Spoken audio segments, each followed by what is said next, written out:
with a transformational perspective of what you're doing. If you want to transform what you're doing, transform your perspective of what you're doing.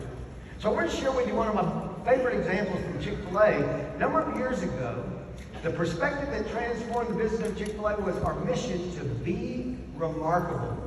Be remarkable. This mission was adopted about 9 years ago now. And since that mission was adopted, if you were looking at Chick-fil-A's results, they've always had sales increases every year, but it's like a hockey stick when this mission was adopted. So I wanted to dig into what this meant and why it was so powerful.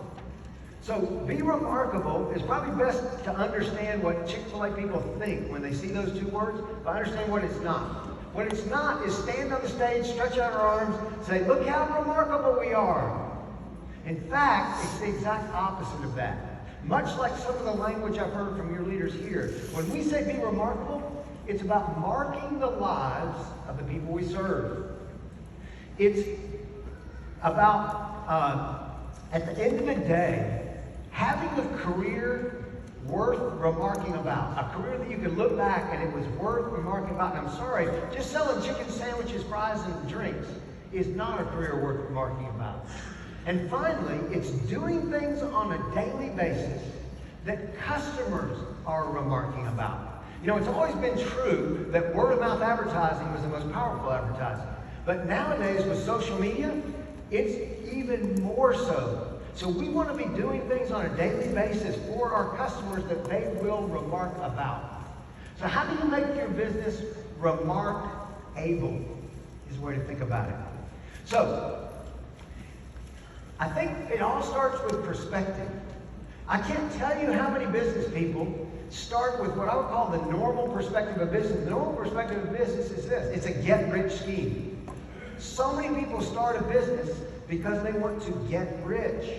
And the problem with a get-rich scheme is you're going to enrich your life at the expense of others. And so in the long run, I've not seen that be a good perspective to grow a sustainable business.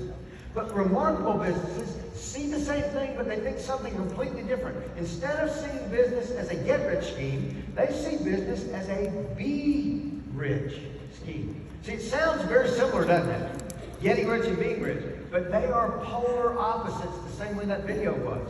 Being rich is about seeing our business as a platform to be rich toward people, not get rich from them. Be rich toward people. It's finding ways to use our business to be rich toward our employees, to be rich toward our customers, to be rich toward our suppliers, to be rich toward the communities that we serve. If that's our perspective, it will radically change the way we approach what we're doing. All right, so let me kind of unpack this in some practical ways. I love just to be able to compare a normal way of thinking about it and a remarkable way of thinking about it. So let's just go through a few real quick. Normal businesses spend time in meetings like this, think about how they're going to extract value from people. I can't tell you how many business meetings I've been in where a meeting like this would be all about how we're going to extract value from other people. I've not heard that today. I've not heard that yesterday. This is an organization that understands no. Remarkable business, think about how are we going to create value for those we serve, not extract value from those we serve. I wish I could take all of you to 5200 Buffington Road in Atlanta, Georgia. It's about 10 minutes from the airport. And that's the Chick-fil-A corporate campus. It's grown from that little mobile home that I was in and the air freight warehouse to now it's got like 8 or 9 buildings on a 76-acre campus. It's amazing. But the place I want to take you is to the Innovation Center. Chick-fil-A has an 80,000 square foot innovation center. 80,000 square feet. And I'd love to walk you around that 80,000 square feet and show you everything we're working on. But here's what I would point out. There's not one thing being worked on designed to get you to spend one dime more. Wow. It's all designed to give you more value for the hard-earned money that you're already spending with us. All right. Normal business, think about creating a sale.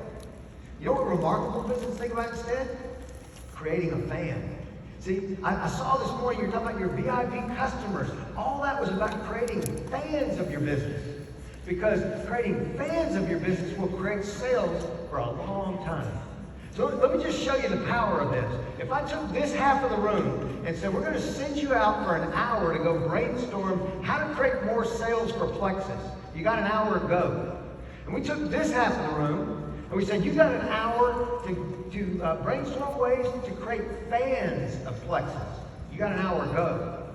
When those two groups came back to report, my guess is there's not one idea on the group that went out to create sales, not one idea the same as the one on fans. See, because how we do things drives how we do things. If we think we're in this to create fans, those are the ideas we'll come up with. If we think we're in it to create sales, those are the ideas we'll come up with. All right. Normal business think about increasing shareholder value. In fact, at business school, this is what I was taught the purpose of a business was. But remarkable businesses think about increasing stakeholder value. See, shareholders are only one person in business. Stakeholders are everyone who has a stake in the outcome of the business. The reason I love this is if the customers are winning, they're a stakeholder. If the employees are winning, they're a stakeholder. If suppliers are winning, they're a stakeholder. If communities are winning, they're a stakeholder. If all those four groups are winning, if it's a win-win-win-win, guarantee you shareholders will be winning. But if the only people winning are shareholders and customers are losing, employees are losing, suppliers are losing, communities are losing, that business will not last. All right. Normal businesses think about using people to grow the business. Very logical. Of course you're going to use people to grow the business. But remarkable businesses see the same thing and think the polar opposite. They think, no, we're going to use the business to grow the people. That's what you're here for today. The reason Plexus invited all of you, they're using their business platform to help grow you so you can help grow others. Because businesses don't succeed or fail, people do. Businesses don't succeed or fail, people do. So if you want to have a growing business, you've got to have people who are growing as part of that business. All right, normal businesses show up every day thinking, we have to do this. This is what we have to do today. But remarkable leaders, remarkable businesses create a context where people say just the opposite. Can you believe we get to do this? I mean, if I'm sitting in this audience today, that's what I'd be thinking. Can you believe we get to do this as part of our Plexus experience? We get to come in? Yeah. Remarkable leaders. I saw examples this morning from some of the speakers of where they created an atmosphere where people get to do this. That's the job of the leader, is to create the context, create the perspective where that's the way people feel about what they're doing. I'm going to show you a graphic example of this in just a minute. Normal businesses think about being the best company in the world. Can't tell you how many business meetings I've been in where they talk about, we're going to be the best company in the world. And there's nothing wrong with being the best company in the world. But there's something even better, something even higher, something even more remarkable, and that's this. To be the best company for the world. I would much rather be the best company for the world. But you can be both. All right. Normal businesses think about P&Ls and making a dollar. In fact, I got to tell you, if you showed up at one of our competitors today, pull this out. This is what you look like. You walk in the restaurant, and they have taught their employees to think of you as a human ATM machine. And the idea is to get people to spit money across the counter. You know, and it's, would you like a large drink with that? Would you like large fries with that? Would you like the kitchen sink with that? You know, they're just sell, whether you need it or not.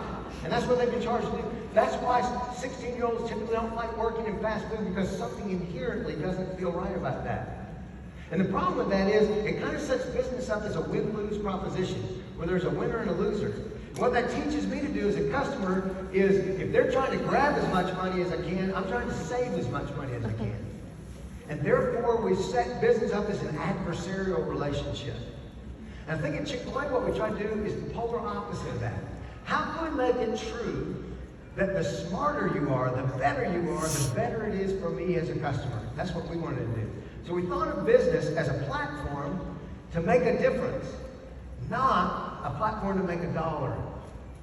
So, let me share with you a little training film that we developed a number of years ago, where we were trying to say, okay, we got over 200,000 employees out in the stores. How do we get them not to think of you as a human ATM machine, but how do we want our employees to think about our customers? Let's take a look.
that every life has a story? Isn't it true that every life is a story? What about if we let that truth inform us? And what about if we let that truth inform our decision making to this point? What if we made it our goal to improve the story for those we do business with? What about that was our goal? What would that look like? Well, I want to give you an example of how this plays out. A number of years ago, I was out in Kansas City visiting with one of our Chick-fil-A operators. And we were talking about, we just watched the video you just watched. And we're talking about applying it to his business. And then reality hit. He said, well, all that sounds good in the video, but David, here's what I got to compete with. I got to compete with 99-cent kids' meals. And he said, when everyone else is doing 99-cent kids' meals, what do we feel like we have to do? A 99-cent kids' meal. But that day, we looked at it with a different perspective. We said, if our goal was to improve the story for those we do business with, is a 99-cent kids' meal the best idea we got? We said, not even close. So fortunately for you, fortunately for me, this particular operator had 3 daughters. And he said, you know, one of the ways I like to improve the story for my own daughters is to take them on a daddy-daughter date night. He said, what about if I created a daddy-daughter date night for my customers? I thought, that's a brilliant idea. What a fantastic idea. So he decided to pursue it. And interestingly, I got a phone call from him a couple days. We brainstormed while I was at his restaurant, and then I had to go back to Atlanta. A couple days later, my phone rang. It was this operator. He said, David, you're not going to believe this. I said, what? He said, word of my daddy-daughter date night is spread in the community, and people are calling to volunteer to help. Now think about that for a minute. Probably everybody in this room has volunteered to help a nonprofit organization. But I hazard to say very few hands would go up if I asked how many of you volunteered to help a for-profit organization. Well, a florist called, said they'd love to donate flowers. A photographer called, said they'd love to come take pictures. A car wash, of all things, called, said they'd love to wash the cars for the dads while they're in having the date with the daughter. So let me fast forward to 2 weeks out. He put it on his website at 9 o'clock in the morning, and 5 o'clock he went to check. He had created 700 opportunities for reservations that day. He decided to do a reservation system to maximize the opportunity. 700 reservations. 5 o'clock goes back to check. Guess what had happened? Completely full, signed up in one day with a waiting list started. So he was starting to get excited. So that night, let me kind of walk you through what happened. That night, you would pull up in your car, and the car wash people, instead of washing the cars, decided to have them valet park the cars. So they'd open your door, they'd open your daughter's door, and then he'd set up a red carpet so you could walk your daughter down the red carpet. Had a tinted structure, it's beautiful. About halfway through, there's a big container of carnations where you could grab a flower and give it to your daughter. When they got inside the restaurant, because they had reservations, they'd set up a hostess stand. It'd be Mr. Salyers, Miss Salyers, your table's waiting, they'd escort you to the table. Now here's what got interesting. This operator was all about improving the stories of those dads and daughters that night, so he got with a nonprofit in the area to kind of brainstorm ideas. And the nonprofit raised an issue he hadn't thought about. He said, you got a little bit of a problem here. And ladies, you're going to have to help the men with this. But when the average dad sits down with their elementary school, middle school daughter, there's something that begins with a C that's about to not happen when they sit down. Ladies, what would that be? A conversation. Exactly. Most dads don't know what to talk to their daughter about at that age. So what he done is he worked with this nonprofit to create a placemat with very thoughtful questions for the dad to ask the daughter. And then he left space to record the answers so they could prove to mom that actually had a conversation. They had written proof. And he did the same thing for the daughters. Very thoughtful questions for the daughter to ask the dad and record the answer. Now, I've got 3 kids, and I've got some things like this from my kids when they were young. You know what those are to me today? Priceless. Priceless. So instead of saving me $1 or $2 on a kid's meal, creating something priceless in my life. That's what this was all about. So what I want to do now is I want to show you what Dad-Daughter Date Night looks like today, and then we'll wrap it up.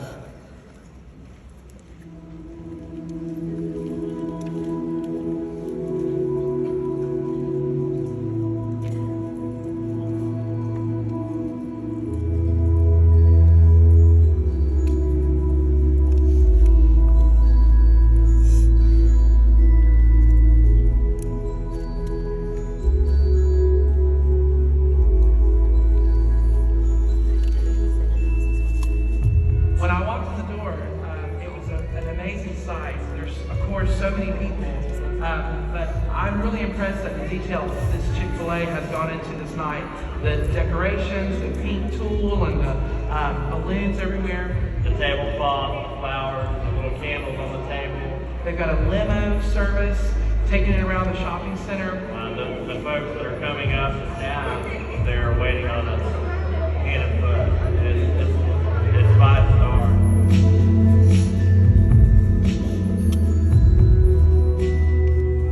Decided to come because it's a good opportunity for us to get away from the hustle and bustle that the household brings sometimes, that the job brings, and just bond as a family unit without mom. It's usually me and my brothers and my dad. Plus they're annoying, so it's nice to get away from them a while just with my dad.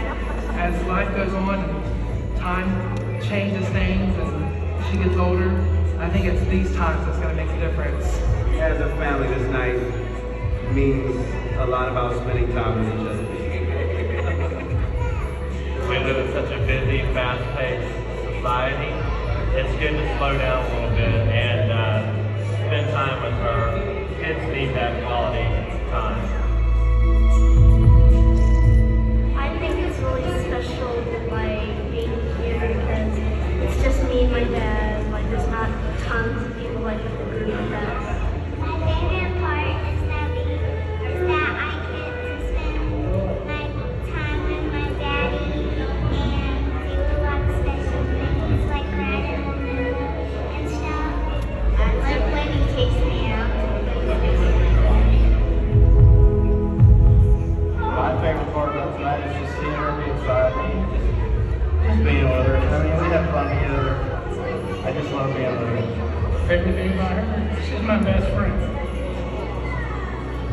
our way here, she said, Daddy, I love spending time with you. As you can see, as you look around, there's dads and daughters getting out of hectic life and just sitting here and connecting and spending time together and just hanging out. Tonight is a night that we will remember for a very long time. It will stick in our memories for a long time, won't it? It was nice spending time with my dad.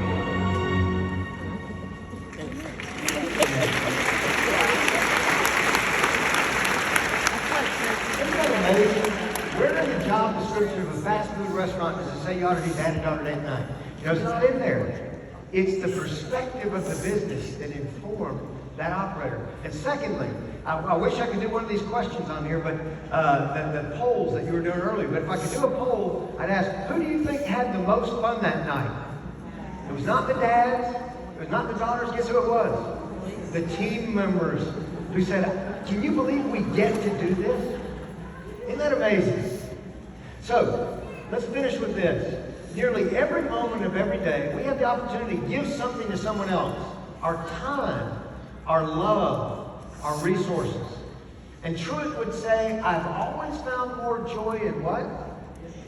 When giving, when I did not expect anything in return. See, so much of business is set up as return on investment. It's all about return to me. But the joy is in giving when we do not expect anything in return. So, what if you found a business more interested in creating value than extracting it? What if you found a business more interested in creating a fan than a sale? What if you found a business more interested in stakeholder value than stockholder value? What if you found a business using the business to grow the people instead of the other way around? What about if you found a business where people showed up every day saying, can you believe we get to do this? Not showing up saying we have to do this. What if you found a business that was all about not only being the best company in the world, but more importantly, the best company for the world? Wouldn't that be remarkable? Wouldn't you like to do business with a company like that? Wouldn't you like to work for a company like that? See, if we get this right, people will flock to you and bring their friends. You might do $7 million in a $700,000 category. But if we get it wrong, you'll spend years competing on price and incentives because that's all you got left. If we get this right, your daily work will be filled with remarkable experiences. But if we get it wrong, your remarkable experiences won't start until after work, if not after retirement. Nothing is as commonplace as to wish to be remarkable, said Oliver Wendell Holmes. The operative word there is wish. For most people, that never really happens. My hope for each of you in this room, my hope for your organization, my hope for the people that you serve through your leadership is that nothing will be as commonplace as to choose to be remarkable, because it is a choice and it's a remarkable way to live. Thank you so much for listening.